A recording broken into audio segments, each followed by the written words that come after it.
Duha ka hubog mga katrupang nanapat og babaeng ilang silingan.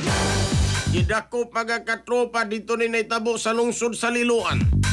Detalye sa report sa Aeronato kini pinagi sa pagpabati ni katrupang June 14. Live report.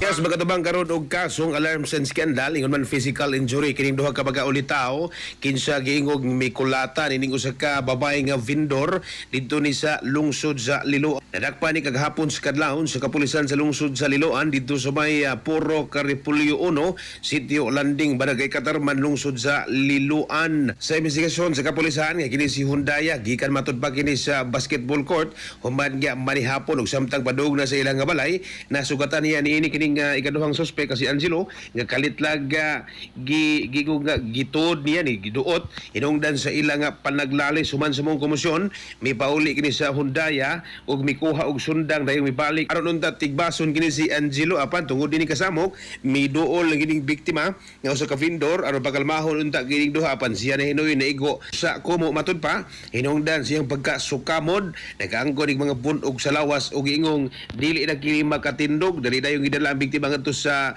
Cebu Provincial Hospital sa Dakbayan sa Danau alang sa pagpatambal gibot niya ko sa ning duha ka mga suspetsado nga posibleng hubog sa oras sa insidente ilang ning giangkon nga hubog ni silang duha mitubag dayon mga baragitanod sa maong nga lugar hinungdan nga nadakpa ni kining duha ka mga suspect niya giturnover na lagi ni ngadto sa kapulisan gihikaya na ni karon og mga kaso nga alarms and scandal ingon naman kining physical injury.